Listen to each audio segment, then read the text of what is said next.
Hey everybody, Jim Ventura here. It's time for my May-June snake oil column.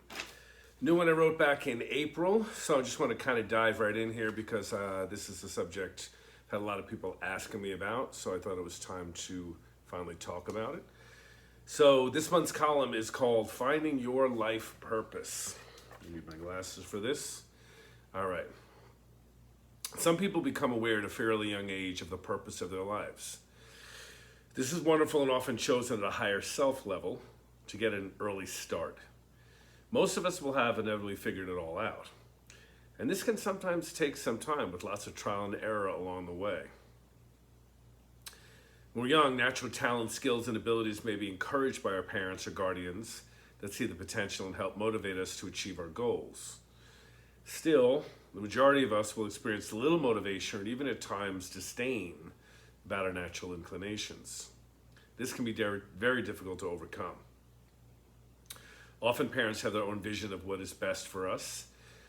It may even be unfulfilled dreams of their own projected onto their children.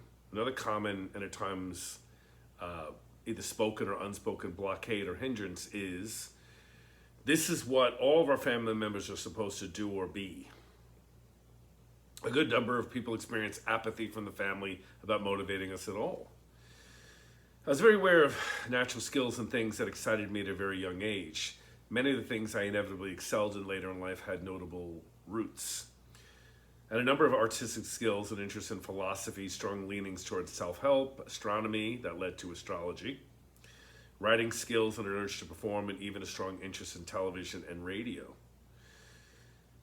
I've always been someone people ask for advice about things that they were struggling with. This led to doing counseling, coaching, and a career as a navigational consultant. Well, most of my skills were not encouraged by my parents. They didn't try to stop me in any way either. Early on, though, we were encouraged to seek service fields and to persevere and work our way up the ladder. This was tempered with the suggestion that we don't go too far up the ladder. This had its roots in both my parents being server essences and also a common Catholic theme of not being too big in the world and to remember humility. I had many benefits of early studies with numerology and astrology, two arts that can be extremely helpful in directing one towards life purpose. I had some notable skills that were frowned upon, a natural urge to make people laugh and even shock an audience at times with my weird viewpoints, did not always get favorable responses. I got a lot of flack from two of my sisters and a number of other people with frequent messages like, "You shouldn't say things like that. That is very inappropriate. Stop being such a wise ass." In contrast, I had some friends that loved my humor and were thrilled when I told a story. The polarizing themes were confusing and contributed to an early disposition with self-depreciation, deprecation, and a fear of being judged. When I turned about 25, I'd been working with oracles and studying for about almost 7 years, but I had just moved to Phoenix and had not yet begun to do readings professionally. I moved here with a young criminal, lost boy that I believed I was helping to start his life over to get on a better track. Instead of appreciation, he stole from me, took my identity, and even inevitably joined the army under my name to escape the law closing in on him. It was clear that I was paying a massive karmic debt, or just simply naive. In the middle of all of this waking nightmare, I needed to get away from him, and so I went up to Sedona to clear my head. While I was up there, I had a reading from a Native American woman at a local shop and asked about my life purpose. She laid out some cards, explained a few things, and excitedly told me I was meant to be a storyteller. It made sense in many ways, but my limited 25-year-old mind thought, how is this going to pay the bills? Another significant memory I had about finding life purpose was when I was about 14. I had a vivid dream where I was in a large library and drawn to an area of books. I pulled out one that was written by Jim Ventura. Then I pulled out a few more, and there were lots of them, all written by me. It took some time, but inevitably I did write my first book in my mid-30s and began writing a column at about age 40. Now, as I approach my 60s, I'm also writing a series of books that are humor and memoir based called My Cast of Characters. It took some time for me to allow myself to put these types of stories in writing into the world.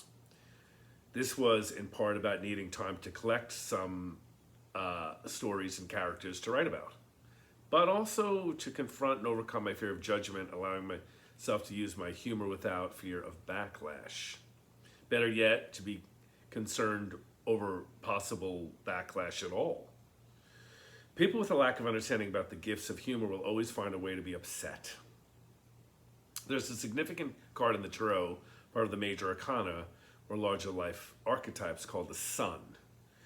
It represents accomplishing the life task and purpose, inevitably bringing light to not only yourselves, but often to others. In its reverse position can be depression related to not finding your goal or doing things that are out of alignment or unfulfilling.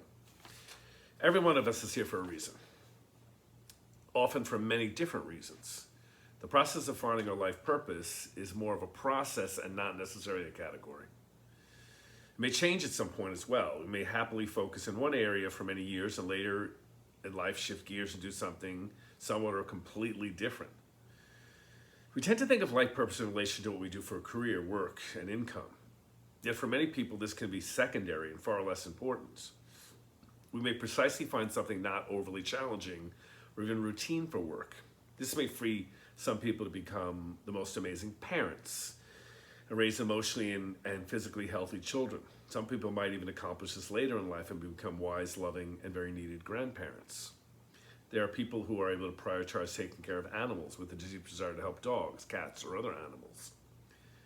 There are people that are meant to become the type of person who would bring people together, the peacemakers, the reliable ones, the shoulders for many.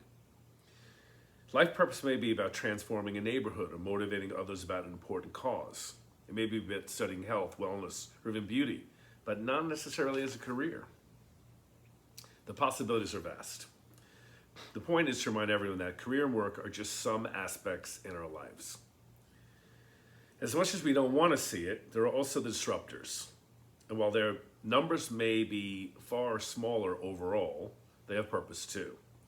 They may struggle with problems they could potentially overcome, but may fall short and become angry, develop a belief in victimization, get caught in a focus on unrelenting fear, greed, or controlling or destructive behaviors. In extreme cases, there are addicts, narcissists, control freaks, and those who are exploring a lifetime of being unhappy and even cruel to others because they believe they have a right to. As much as we wish these people didn't exist, they do serve a purpose. Their harshness may be difficult to bear if they are involved with us in any way in our lives. But the saving grace is they may act as a catalyst to give purpose and strength by pushing people to overcome what was experienced and to hopefully become strong teachers who can speak from experience. Most cultures have names for these type of individuals. They are the cosmic clowns, or those who teach by doing things backwards. Fortunately, a good portion of these types also inevitably grow and see the light. The character in Dickens' Ebenezer Scrooge would be an excellent example. Still, some may not make the enlightened shift during a lifetime and return in future lifetimes to correct the imbalances. There are no wasted lifetimes. While some may be very challenging to deal with, the idea of a life being a mistake is a human judgment. Even as darkness is chosen, there's inevitable learning and eventual movement to wisdom, love, and purpose. Everyone is here for a reason, and often numerous ones. Whether you've already found your life purpose or still seeking it, know that you have at least one. Rather than fear, dread, doubt, or struggle to find your life purpose, see it as an exciting process of discovery. The ultimate task for all of us is to find personal happiness and fulfillment, and maybe to make the world a little or maybe a lot better before we leave it. This is how we transform ourselves and quite possibly the world. All right, so that's my piece on finding your life purpose. Hope that was of some help. Some of you already there. I found some of it early. I always think it's continuing to evolve for me as well, so I love that. But ultimately, it's a process, like I said, not a category. And nobody's a mistake. And if you want to share any of your stories in the comments section about what you found or what you're searching for, feel free to. Like and subscribe if you like the video. Until next time, happy May, June.